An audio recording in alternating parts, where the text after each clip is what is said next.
Hey guys, welcome! It's the Holy Hour Podcast, the All Cure bi-weekly podcast, and I am Gavin. Welcome.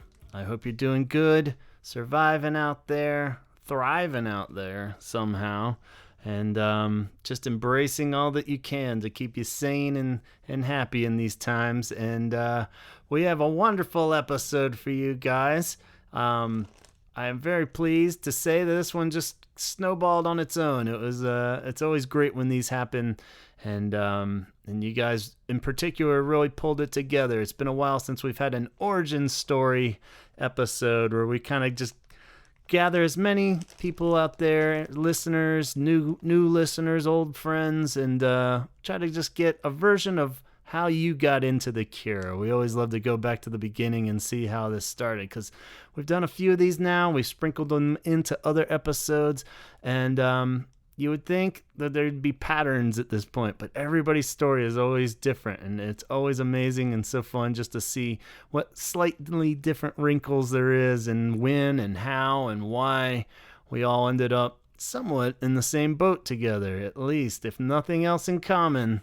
We all love the Cure enough to have an origin story and want to share it on a Cure podcast. So that's something special in itself, I think. So I was very excited, and you guys did great in sending these in or writing them up, and I'll read you some stories. But for the most part, I'm going to give you a break from myself and the gang and throw the ball into your court, as they say. And here's some wonderful origin stories. This first one that we're going to kick it off with is from a listener named Brian out on the West Coast there in California. And we had been writing back and forth a few times. He wrote me a couple really awesome emails right out of the gate, throwing out there some hilarious and cool comments. And somewhere in corresponding, he had mentioned how he started to get into the Cure with a quick version. And I was like, that's great. We should use that as a origin story, initially, of course, thinking that we could call him up and hash this all out, but he went ahead and recorded it himself, even because we were taking so long, and was kind enough to share it with us, and I gotta say, it blew me away. There's so much cool different twist on how he got into the Cure and what kicked it all off for him. So I'm gonna zip it. We're going to just dive right into these and see where they go. Leading us off is our new bud, Brian, and his origin tale of how his life with the Cure has begun. So take it away, Brian.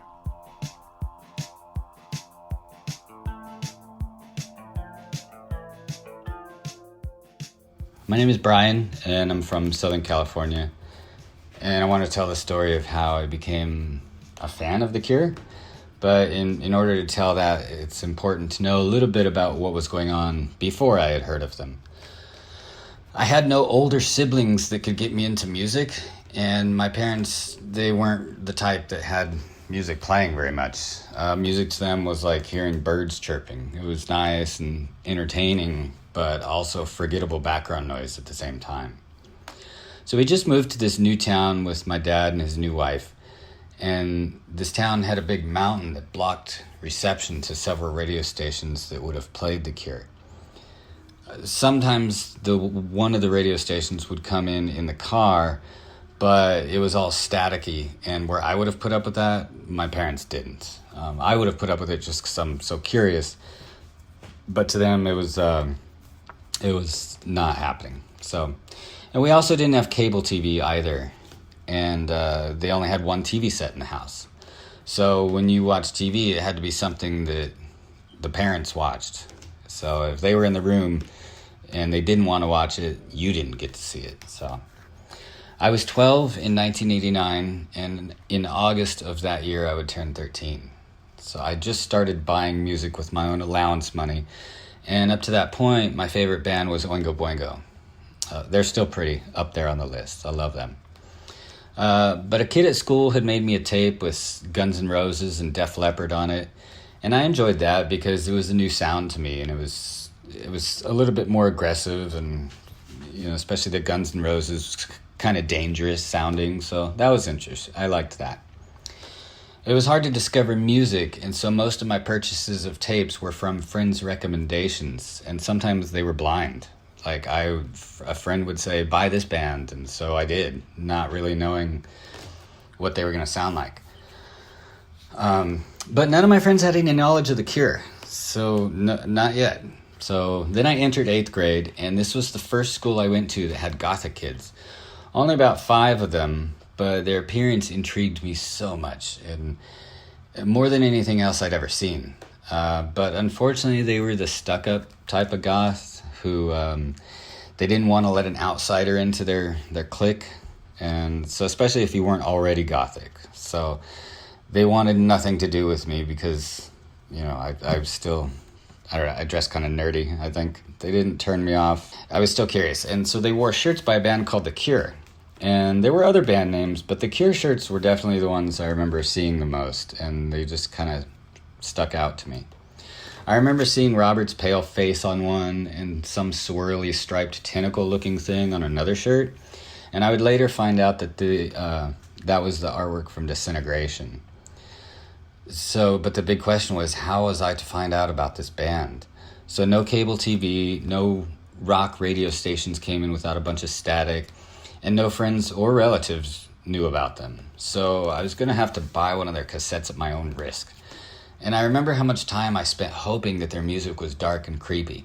I didn't even know exactly how you could make rock music scary, except through heavy metal. But I knew that The Cure couldn't be heavy metal just because of how their fans dressed. I was like, I didn't know what The Cure was, but I knew what they weren't. But I kind of knew that they had to be dark in some way because of also how their fans dressed. And I wanted darkness in my music. So the school year ended, and I didn't win over the goth kids. And now we're out of school, and my birthday was coming up, and I was going to spend a few weeks in Oregon with my mom.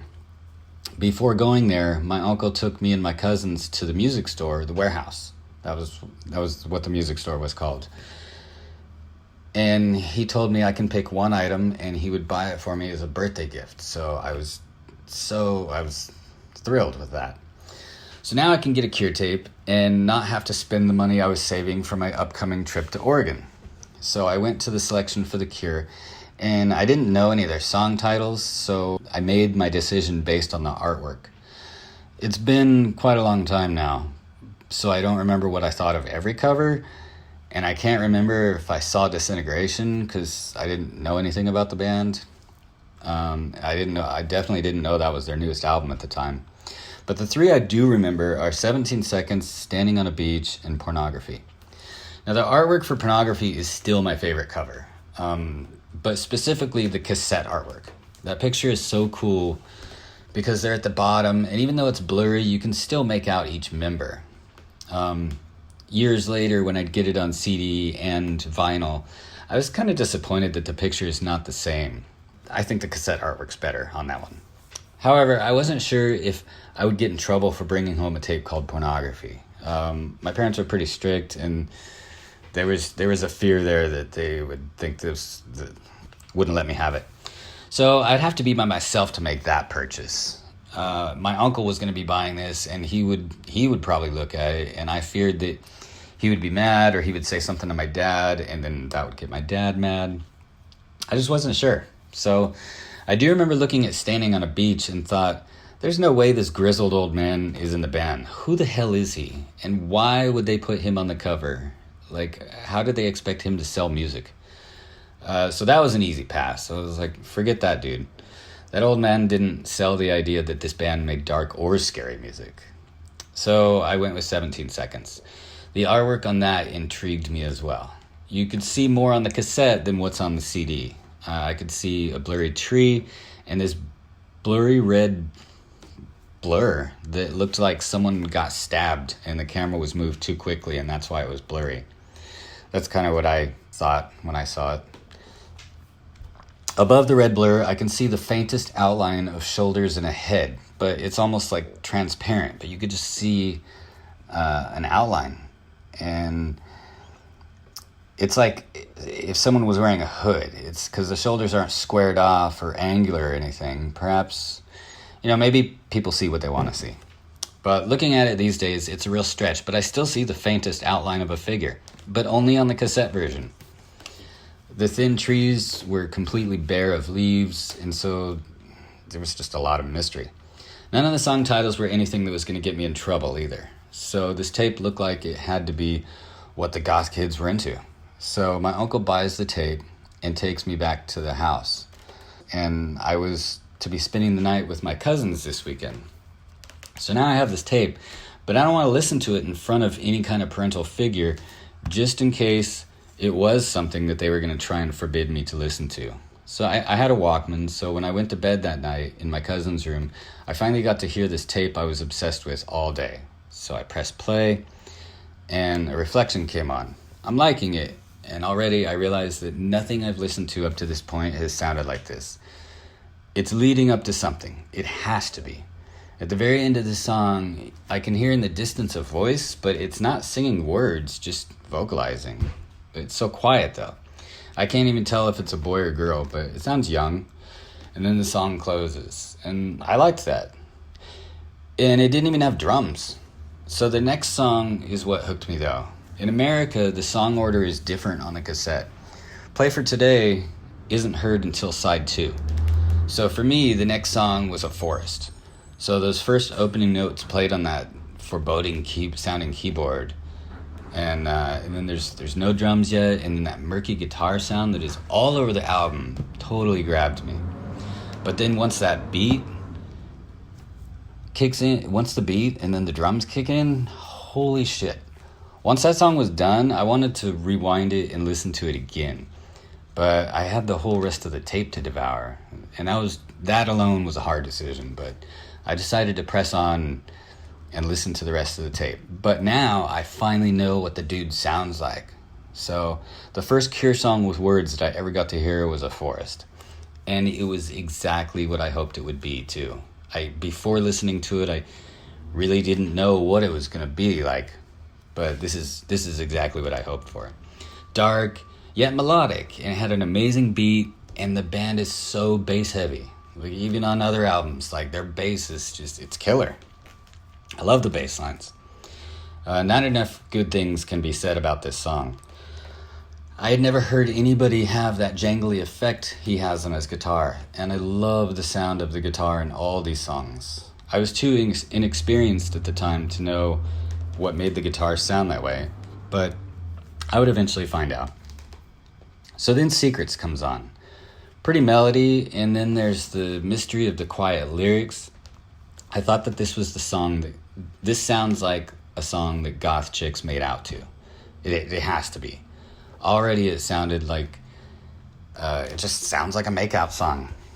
So next song was In Your House, and that's still in my top 10 favorite of all favorite Cure songs. It's in the top 10 list. The guitar hook on this song is perfect, but right when the drums come in and really get the song going, the cymbals crash and it sounds like a crashing wave. It's this part.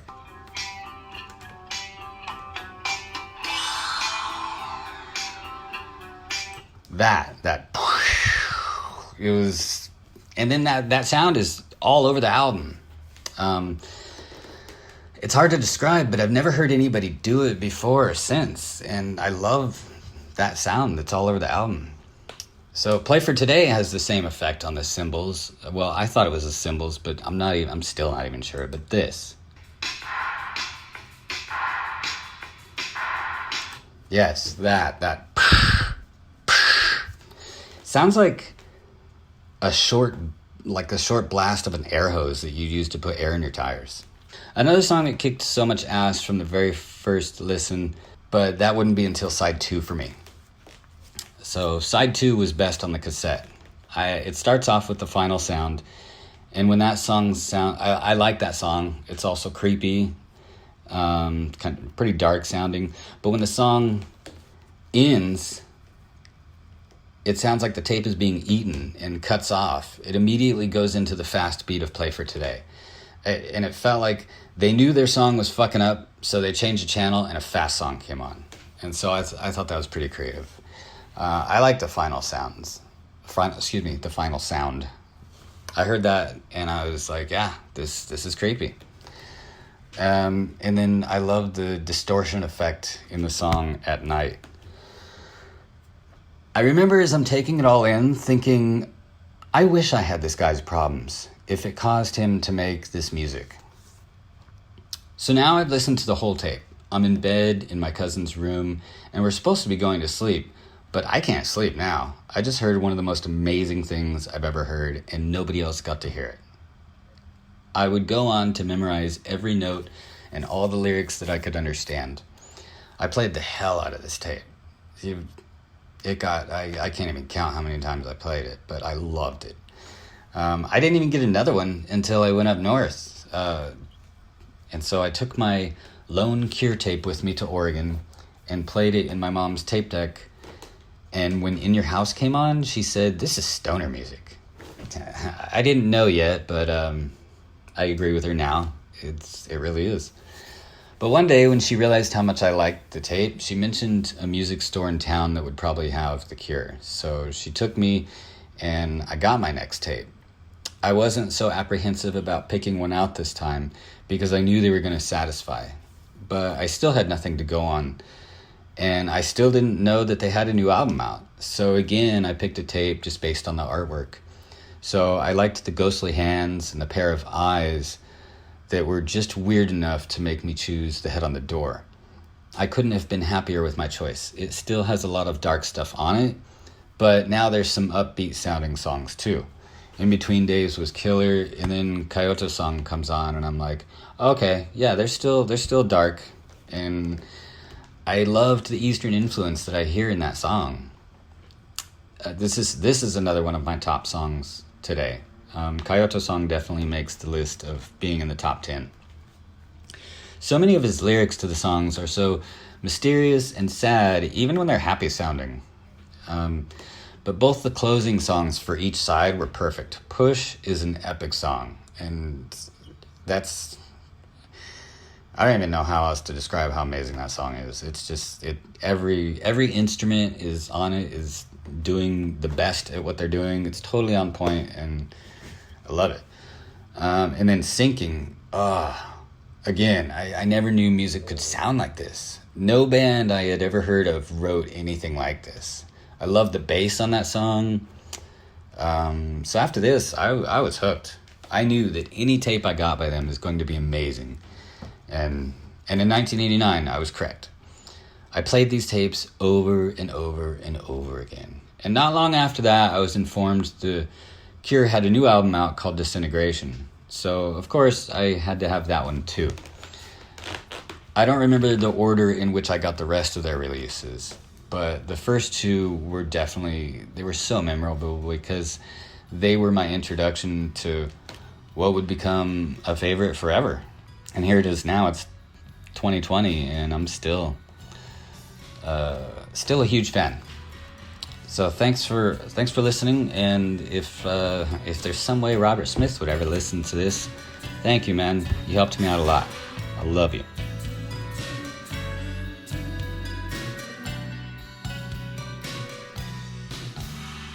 All right, thank you so much, Brian. That was awesome, and I love the idea of just buying the first Cure album based on album cover. You know, we hear so many. You stumble across Love Song on the radio, or you had an older sibling that, left a copy of something around the house and you just were curious, or you overheard it from the cooler kids in school. All those are great and have their own slight variations, but can you imagine just blindly picking a Cure album based on the cover and seeing where that would go? And even more amazing that 17 Seconds is what kicked it all off. So, none of it's shocking, but at the same time, you just don't hear that path very often, and I love that. So, very cool story, and look forward to talking with Brian more. Hopefully we can get that full conversation going soon, too. Like I said, we definitely want to try to call as many of you guys up as possible, but this is great where we get to hear so many stories as you remember it in your words. So, and as we move on, the next one is literally in this listener's words because as I throw it out there often, it's great if you can record it, but also a lot of people don't like to just sit in the room and record themselves talking, and it's easier just to write it out. I totally understand that. And so we'll move on next to Michele, who wrote us her Cure origin story. So as always, I'll try to do your voice justice, but here we go. Michele writes, "It's taken me about 30 years to own my fragmented Cure origin story, but I'm okay with that. I think, like so many things in life, the Cure comes to you when you most need to hear them." I can't believe I just wrote that. I was 16 when Wish came out, a big Smiths and Morrissey fan at the time, and I'm still not sure, in hindsight, how that was my first real exposure to them. But I blame the East Coast suburban life and the New York City radio station Z100 that led you to believe that there was nothing more but the top 40 that they pumped at you. I loved Wish enough to remember being so upset that my parents wouldn't let me go with friends to see them in Philly, the closest stop to my New Jersey home. Even though, in my opinion, that was the perfect age to become a lifelong Cure fan. Unfortunately for Robert and the boys and me, the next year, In Utero came out.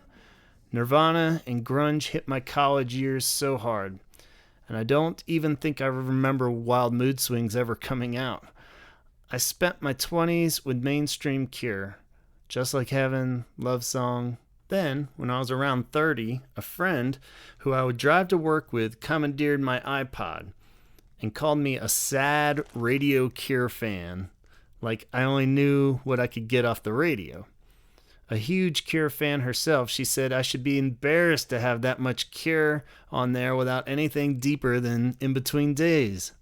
So she brought me Head on the Door, and she brought me Disintegration, and said my problem was that I didn't listen to anything from start to finish.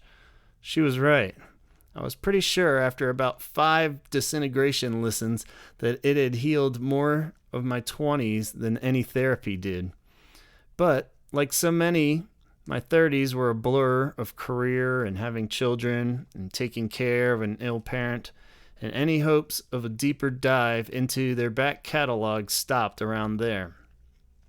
Then, in 2016, that 16-year-old finally went to her first Cure show.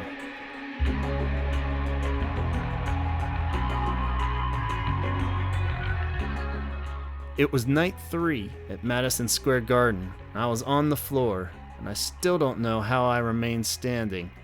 I had just turned 40 and had just lost my mom. I was tired, and when they played 39, I finally owned that story. Blood Flowers helped me find my place, or peace, within my 40s, and I finally made time to take the deep dive back to the beginning, and lots of Holy Hour podcast episodes. I turned 45 a few weeks ago, and gave the self-titled album a better try, knowing that Robert wrote it around that age. I can totally appreciate that approaching midlife, isolation, fear, and identity, he was trying to scream. While I hold the Pornography, Disintegration, Blood Flowers trilogy as my timeless favorites, I definitely see a pattern in the albums that affected me most at the age that Robert was when he wrote them. I'm curious if others feel that way. Are there 20-year-old newer fans who feel a different connection to 17 Seconds than maybe I do? I look forward to testing this theory in a few years with a 413 Dream re-listen. And as for that new album, well, I can only hope I don't have to wait until I'm 61 to hear it. Oops, sorry. Thanks for letting me share, Michele.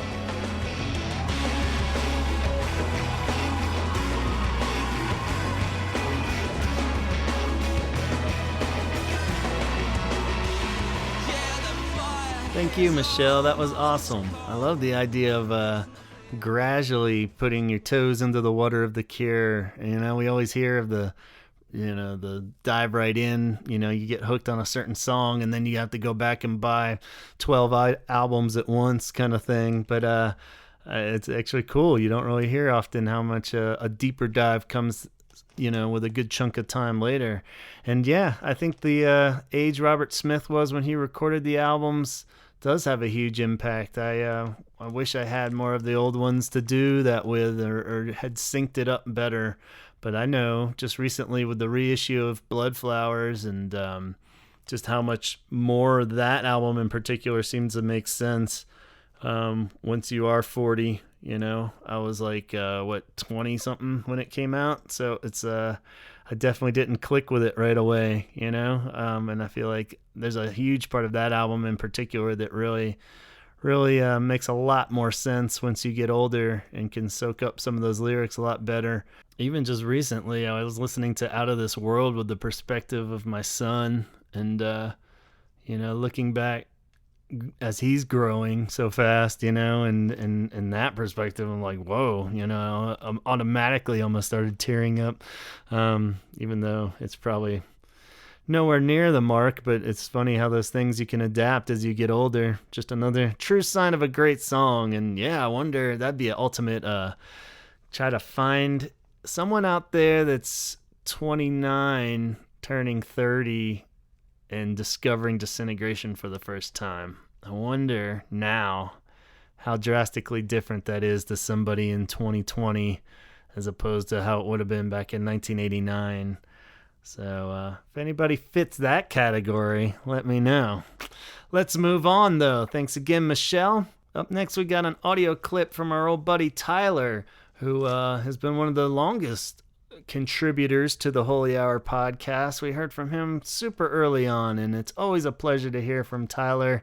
And kind of crazy that we don't have his official origin story. I know he's mentioned things in passing on different segments he's contributed to, but we haven't heard his full-on story. So this is a cool one when we can get somebody that we know from a long history here on the podcast, but never have officially heard their origin story. So this is a real cool one. Get comfy, and let's kick it over to Tyler and see how he got hooked on The Cure.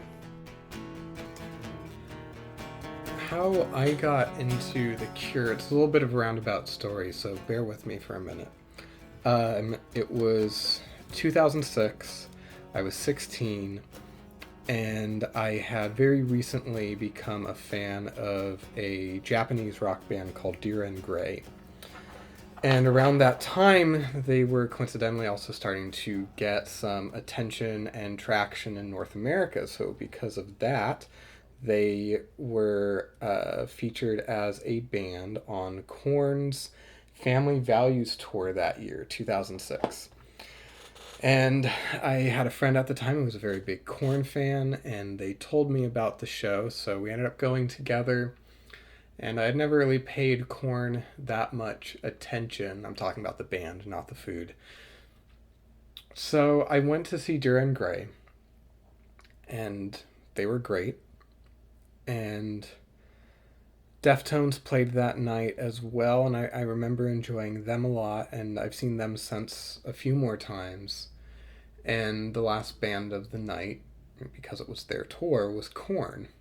And I'll be the first one to admit, I was kind of an angsty 16-year-old, and some of the lyrics and some of the music did stick to me, and I related with it a bit, particularly the material that they played from what was then their most recent album, See You on the Other Side, which is a bit of a more industrial sounding album. It was produced with Atticus Ross, who is now known for producing multiple soundtracks with Trent Reznor of Nine Inch Nails, as well as now being the only other official member of Nine Inch Nails besides Trent Reznor.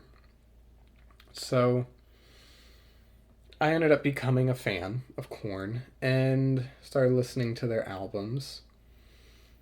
And early 2007, they came out with a MTV Unplugged album.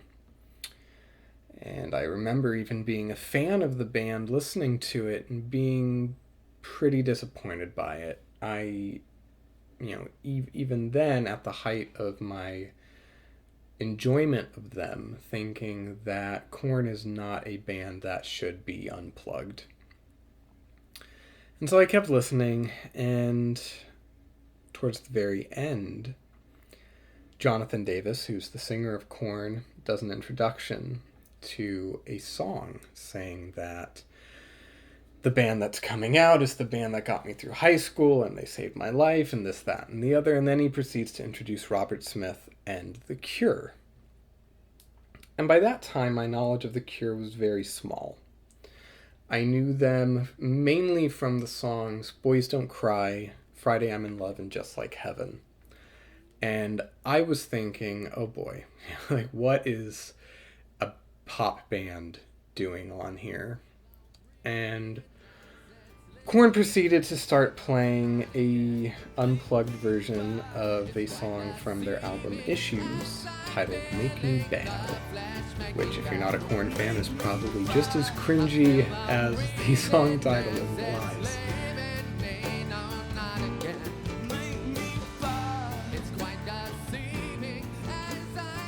And Robert Smith is singing some backing vocals and kind of going through the motions, but then the band transitions into a slowed down acoustic version of the song In Between Days by The Cure, and Robert Smith starts singing.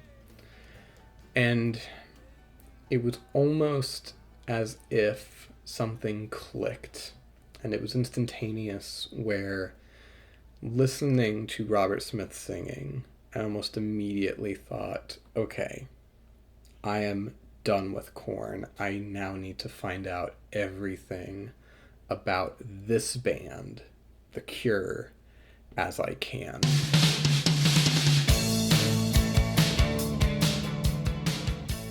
I finished up the MTV Unplugged album, and I have to say, although I did see Korn later that year for the 2007 version of the Family Values tour, I never got back into them, because following that, almost all of my musical attention was shifted into finding out about The Cure.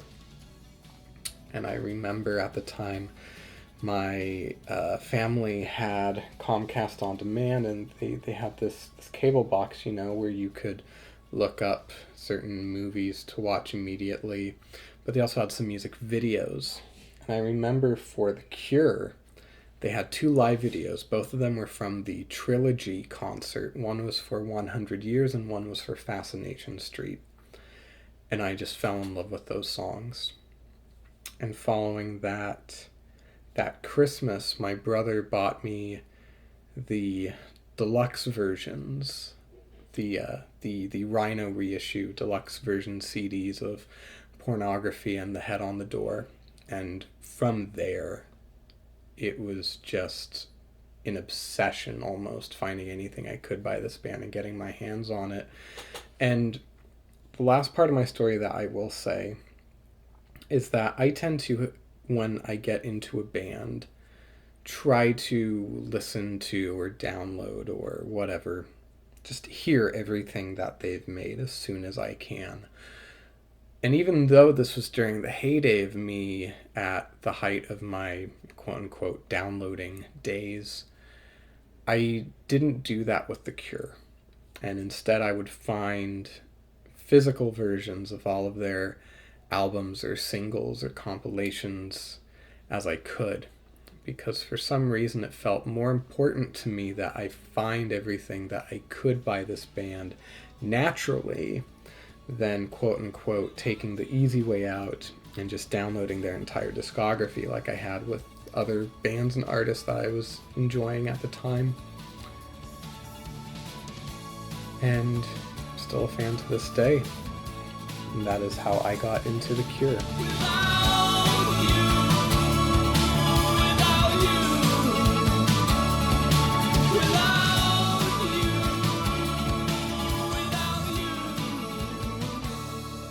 All right. Thanks so much, Tyler. Like I said, always great to hear from you. And if anybody has been following this show, I am definitely guilty or on the record of not being a fan of the Korn collaboration with Robert Smith and The Cure for their Unplugged episode. We did our whole trial episode where that was the one thing I would hold against The Cure.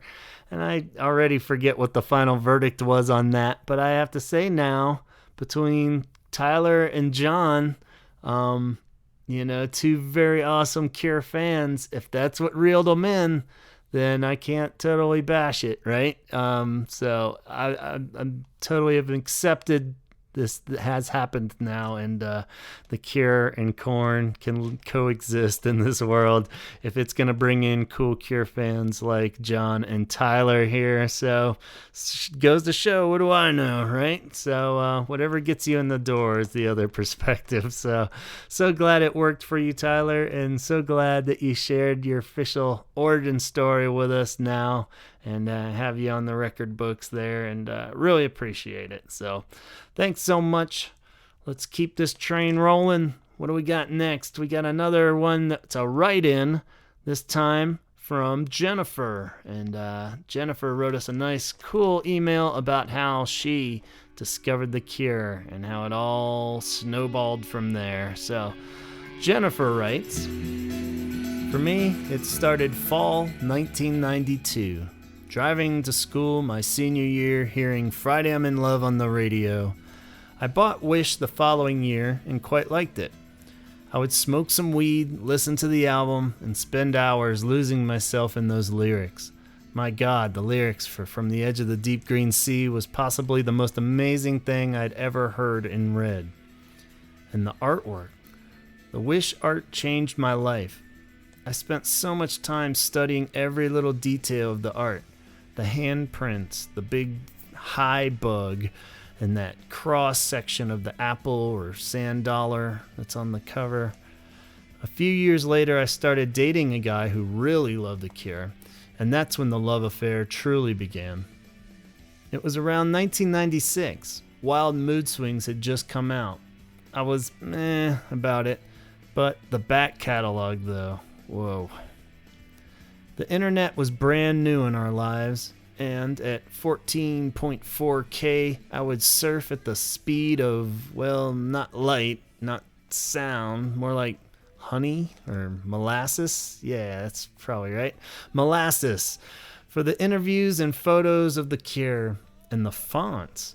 How I searched for hours on those CompuServe boards looking for a font from Kiss Me, Kiss Me, Kiss Me. I started a new job as a database developer, and one day my boss tosses me a box of Macromedia Studio, which included Fontographer. I headed out to Comp USA and bought a cheaper scanner and scanned in Kiss Me, Kiss Me, Kiss Me. And a weekend of cheap beer later had created the Kiss Me, Kiss Me, Kiss Me font. I went on to develop a bunch more, a Close to Me font, Orgy, which is a glove font, Lament, Treasure, which is Robert Smith's handwriting, and decided I needed a website to house them. So, many weekends of staying up till dawn drinking more cheap beer, my fan page called Mint Cure was born. It featured downloadable content from your computer, fonts, Windows themes, remember that? Wallpapers, icons, pictures, but mostly it was all about the fonts. It was a pretty prominent Cure site back in the day, second only to Chain of Flowers, and I think had gotten like 250,000 visitors or something. And those fonts have now been collectively downloaded millions of times. I learned enough HTML and web design that I got a job as a web designer. That job allowed me financial security to leave a really unhealthy and shitty relationship. Different boyfriend. Then I went to school for graphic design and worked professionally in that field for a number of years until I went back to school for nutrition.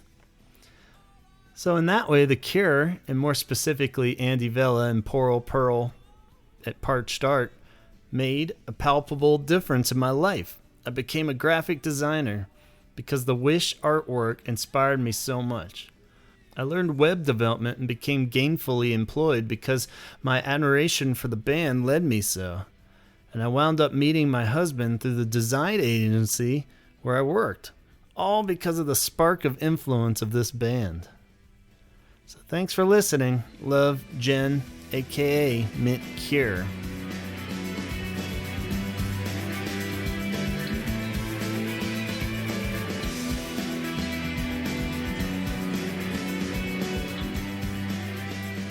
Awesome. Thanks so much, Jen. That's such a cool origin story. Like, I totally was all over that website.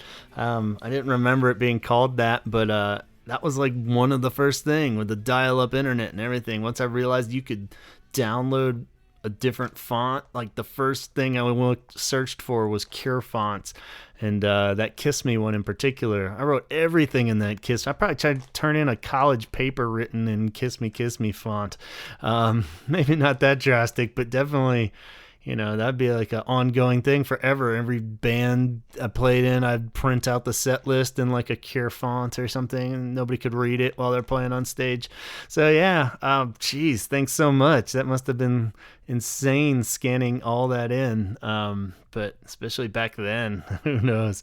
But so grateful, and how cool. That is awesome. That's still, even when I was writing back to Jen after I got this email, I was like, yeah, that's still one of the things. Luckily, my computer's held in there for a while now, but for a while there, they were just dying left and right after about a year or so. And like, you get the whole new one, it's like, all right, clean sweep. And before I even started like saving favorite websites or anything, one of the first things I'd always do is go to find Cure fonts out there and have them saved in my stash there. So wow, pretty cool. And like you said, just how it all developed from there, and your whole life just paved on that road, stemming from love of the Cure and Wish art. How rad is that? So thanks so much for sharing, and just want to feel like I've heard every origin story. Perfect example why we do this. So anyway, I'm supposed to be keeping a low profile this episode. Let's move on. We got an audio clip from Jessica here, who I've been wanting to talk to for a long time as well. We corresponded over Instagram a few times, and she seems super rad. And we got an audio clip of her origin story. So this is a real treat. This is another amazing story. So I'll kick it off now to Jessica.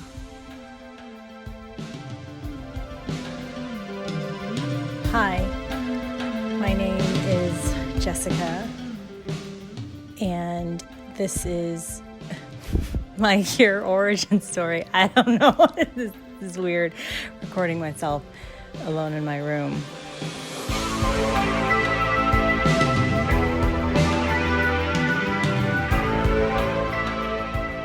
Surrounded by Cure posters, by the way. I put most of the ones that I have up on Robert Smith's birthday this year, since I was in quarantine, and I wanted to be surrounded by him and images of him, and it's nice. It's a little weird, not weird, waking up next to a giant poster of Robert Smith looking over my bed. It's comforting. That's why I did it, because I wanted to be surrounded by him. I feel more comfortable. God, that sounds weird. Okay. So it was pretty basic. My older sister, had the Kiss Me, Kiss Me, Kiss Me cassette, and she gave it to me. I was 10. She didn't even have the cover. She just handed me the cassette. She's like, here, do you want this? I don't want it. I think she only bought it because she liked the song Hot, Hot, Hot. Who doesn't? It's great. But I think all the others were a little beyond her musical taste. But lucky for me, it worked out. So she gave me that tape and I listened to it. I was 10, so probably about 5th grade. And I really didn't know much about it. I think I had heard Just Like Heaven, and so I was familiar with it. But I don't really know what happened. I think it changed my DNA is the best way I can describe it. So I listened to the entire tape At least I think I did. And I remember being so kind of not creeped out, just intrigued as a 10-year-old by The Kiss, because the opening is so long. And I would listen to that, and when he started singing and he was so angry, I something about that resonated with me. So I decided that it would be a good idea on days when we would have inside recess to play the tape in class, because our teachers would let us bring cassettes. So I would bring that one, and I would start it at the beginning, The Kiss, in 5th grade for inside recess. And I don't know what my teachers thought. I think they were probably taken aback, so they never stopped it. They let the song play, even when he started screaming and said, "Get your fucking voice out of my head." And it happened, and it ended, and then Catch would play. And that was it. They'd let it play for a few songs, and then they'd stop it. I'm surprised they didn't stop it earlier. Maybe they just didn't care. Maybe they were tired. We were quiet. I was just sitting there listening to it, just watching everyone, wanting everyone to like it as much as I did. I guess I was a weird kid.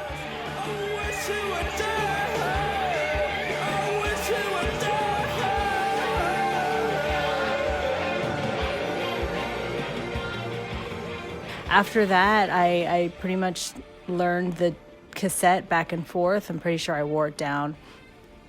And then I just did a deep dive. I went deep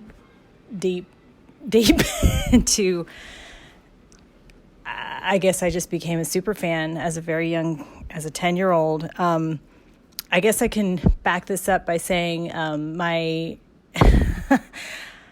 childhood was kind of, I want to say sad, not great, not terrible. I guess my mom was really sick. She had cancer, and she was ill most of the time. And I also believe she had clinical depression. And she had been diagnosed when I was 5. So by that point, she had cancer for 5 years, and she was really sick, and things were kind of odd around the house. And there were a lot of days and moments that were not great for a kid to be around. And I guess I had all these feelings that I didn't understand, because she was so sad all the time, and that made me really sad. But because I was so young, I didn't know how to express those feelings, or where to place them, or even what they were. I just felt sad a lot. And then I guess I started listening when I started listening to The Cure and their songs. There's emotion there that I don't even really know how to explain it. I guess it helped me understand my feelings. It helped me put my feelings in a place where I could be sad but be okay with it. That sounds weird.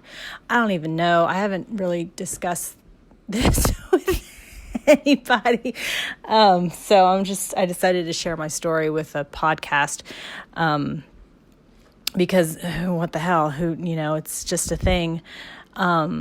So as a kid, I would sit in my room under a black light. And this was a few years, like I like I said, I did a deep dive into their back catalog. Like I got Head on the Door and Pornography in 17 Seconds and everything back through to Three Imaginary Boys. And of course I had Staring at the Sea. And then I would beg my dad. There was this place in Houston called the Record Rack, and my dad would take me there, and they had every great Cure poster ever that was ever released. I have the giant Boys Don't Cry poster and this great poster of Robert, I guess, by some blinds. It's a Let's Go to Bed poster. It's black and white. And so many other great posters that I had that I lost because I moved around so many times. But my entire room was plastered. My small one bed, small, of course, it was one bedroom. I was just a kid. I had my own room. Was plastered with Cure posters and pictures and calendars and single records. And I had every cassette I could get my hand on. I had the Cure in Orange. When I was a kid, I thought it was Cure in Orange. Now it's Cure in Orange, if you want to get French. And this is so bizarre. And I remember watching the Cure in Orange all the time. And my parents, I guess my mom was in remission at one point in my before I became a teenager, like 11, 12, and they would go dancing and they would leave me alone, and I couldn't wait to be left alone because then I could watch my Cure videos and the Cure in Orange in particular, because it was the one that I basically was babysat by the Cure. Sounds so bizarre. And I watched it over and over and over again, as every chance I could. And I learned every dance step, every single word, every phrase he had, the way he sang the songs. It was, I'm sure I'm not the only one who has it memorized to the point where they sing along and it's like perfect. And it was great. It was great. Considering that there were some pretty heavy things happening in my household, I was a pretty happy kid because I discovered the Cure and they saved me. Their music legitimately saved me. No question about it. I know for a fact that if I hadn't discovered them, if I had kept listening to, I don't know, bubblegum pop, I probably would have lost my mind, because none of that shit spoke to me in the way that the Cure did. And it didn't comfort me the way that the Cure's music did and still does. And then in 1989, when Disintegration was released, I couldn't wait. It was the most exciting thing because I knew it was coming out and it was the thing that I was waiting for. And my dad bought me the cassette. I really wish I'd had it on vinyl, but I wasn't that savvy. But he bought it for me, and I remember listening to it for the first time.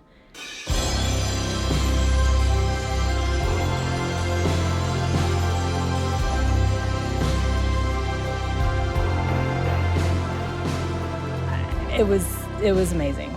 I don't even have the proper words to express what it kind of did to me and what it meant to me to listen to that for the first time. It was so beautiful, just beyond gorgeous, like something I'd never, it was new music from them, and it was so exciting, and it was so fun, and it was so weird hearing Lullaby for the first time, and hearing his creepy vocals, and it was so great because he could do everything. He could do nothing wrong. He could do no wrong. And Pictures of You is still, like, it still moves me to tears, and and the opening planes. I mean, every single song, one after the other, was utter perfection. And I was there for the first, it came out. I couldn't wait. And if I had a time machine, I would go back to that moment of listening to that album for the first time. And then I would speed up to when I got to see them for the first time for the Disintegration tour. The Prayer tour in Houston was phenomenal and by far the best memory of my entire life. That was a big night. I'll go ahead and tell you this story. I'll make it quick because I've been talking for a while. My best friend from sixth grade, I guess I was in sixth or seventh grade, I can't remember. I was 12.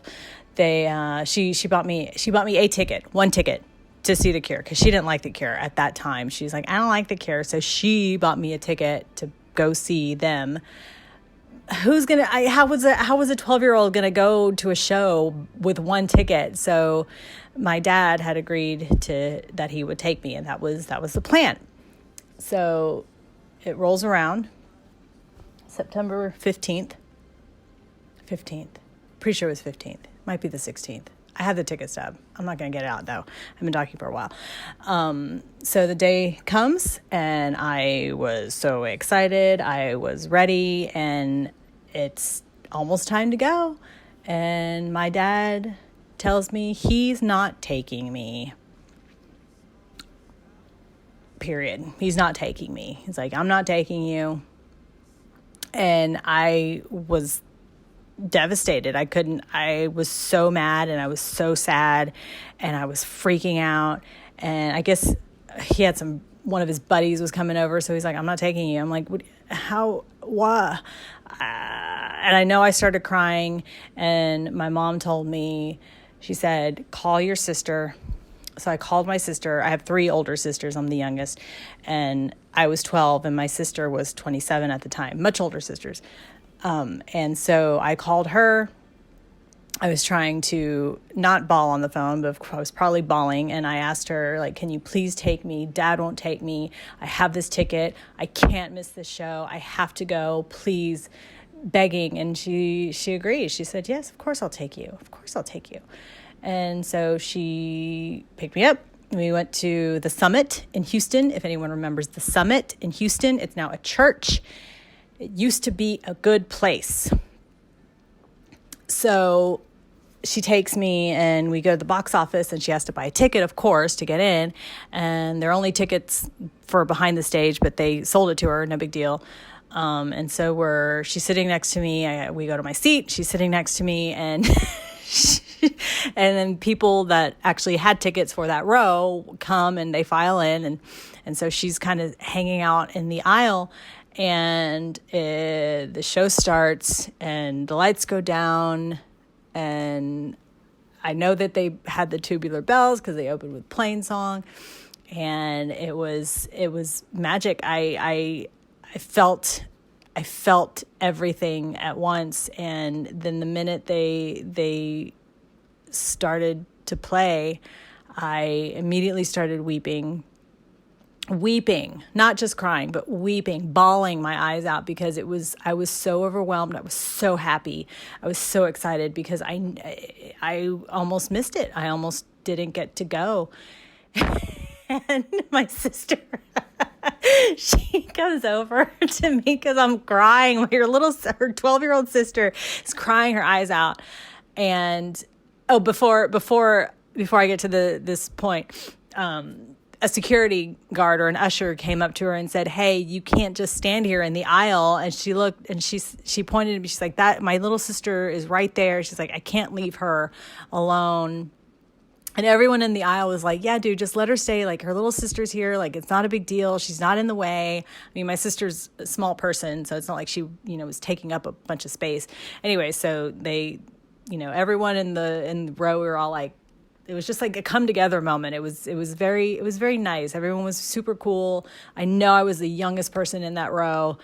Had to have been. It was mostly teenagers, probably. I can't remember. I literally don't remember anything but that moment and then the Cure playing, and just being so happy. So, okay, so I'm weeping, back to me weeping, and my sister comes over to me and she's like, "Are you okay?" And I'm bawling my eyes out. I was like, "I'm fine," because I was so happy. I was so happy. I was seeing the Cure for the first time ever. It was everything I'd ever done until that moment. From the moment I received the Kiss Me, Kiss Me, Kiss Me tape, was devoted to them, and there I was in their presence. I was far away. They were basically ants, but I was there, and it was great. And every single show that I've seen after that has just been amazing, and I'm so grateful that they're still doing what they're doing, because it means so much to me.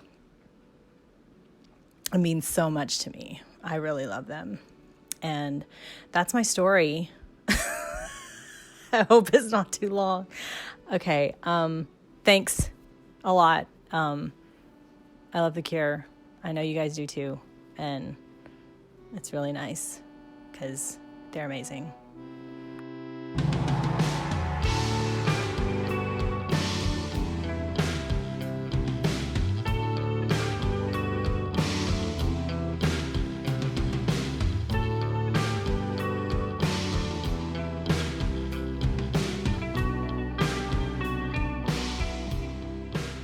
All right, Jessica, thank you so much. That was such a sweet and awesome origin story. I really enjoyed hearing that, and so thrilled to have it in this episode.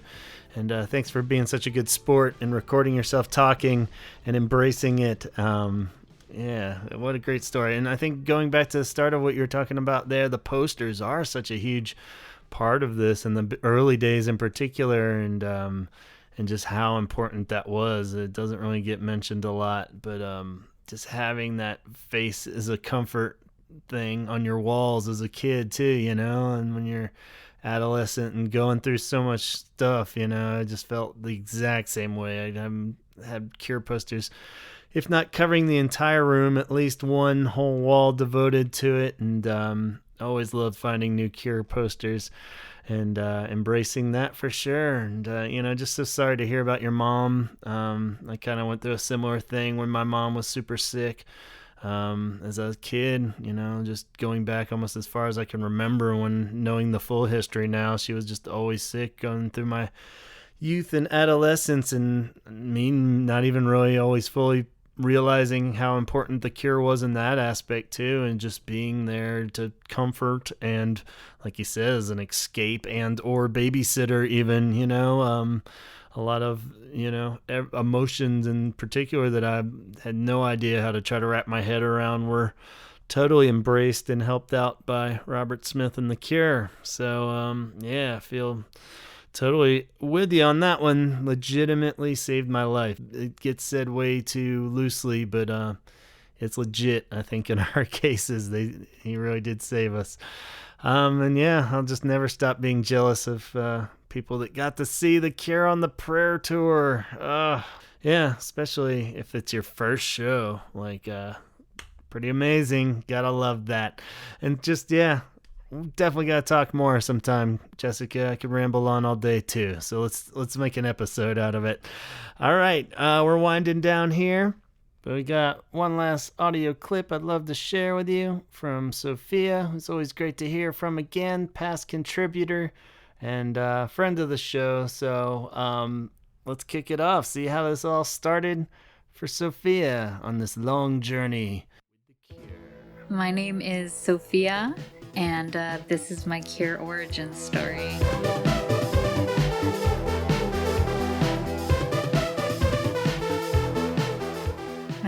I was always a kid who sort of did her own thing. When I was young, I listened to a lot of jazz, bossa nova, Mexican folk, and boleros because that's what my parents were into. And I also remember loving Michael Jackson and Prince, as well as Tom Waits, who my dad was a big fan of.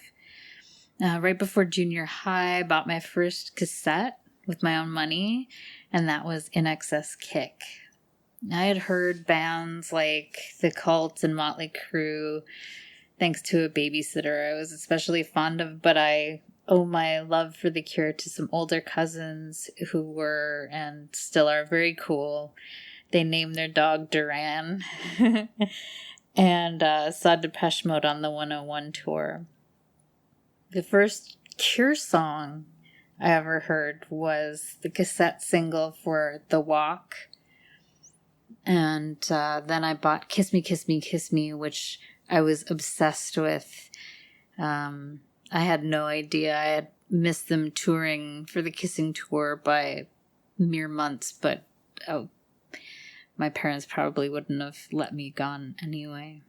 At about 11 or 12, I came home from school to watch a music video block that came on, and the video for Just Like Heaven came on, and Robert Smith's aesthetic just absolutely enchanted me. I didn't know if it was a boy or a girl. I had never seen anyone who looked or sounded like him, and it was absolutely intoxicant. Show me how you do that trick.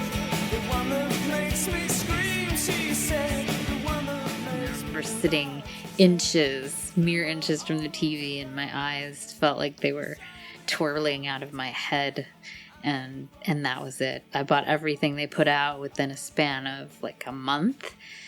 Read every article I could get my hands on. Without a doubt, besides my family, Robert Smith has been the most influential person on me. The way I dress, and the books I read, and the music I listened to, films I've watched, philosophies, everything I hold dear, I owe to him. I know that sounds hyperbolic, but it's true. The Cure influenced me in ways I never could have imagined, and thanks to The Cure and Mina's Cure chat, I even met my husband, who proposed to me at a Cure show in 2008. That's another story for another day. So cheers to The Cure, and to you all for understanding what obsession looks like. Quick shout out to my Cure girls and all the friends I've made because of The Cure throughout the years. I'm 42 now, and they said it was just a phase.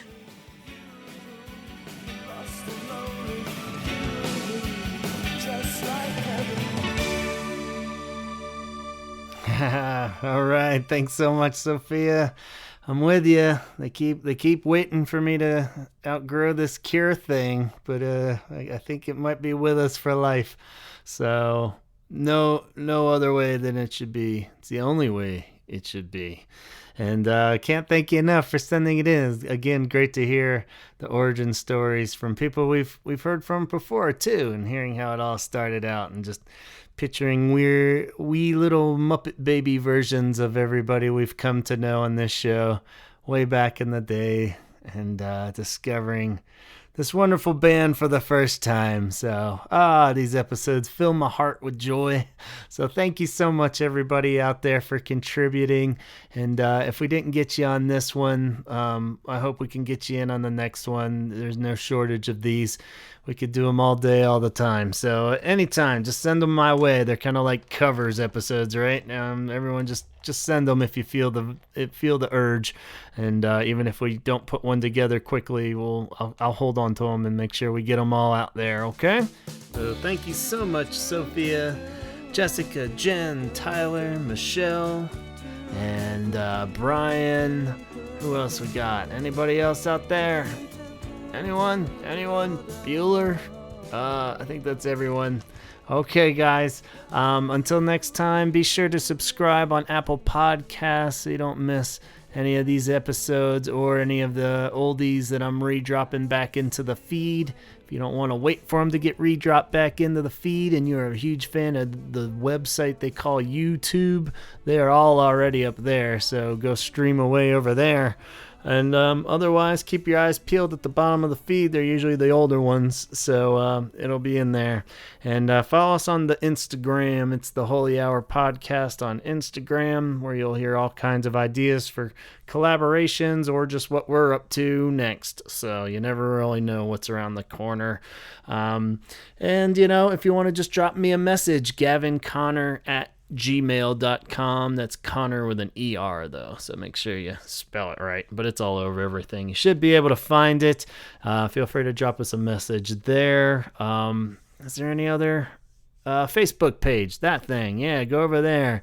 Even if you hate Facebook, this is a cool spot where you can talk in the feeds to other Cure fans and get little links as to other things that go along with each episode, and don't want to miss out. So go like that page or follow it, whatever the hell you need to do on Facebook, and then you'll be covered. You'll have all your fill of the Holy Hour Podcast.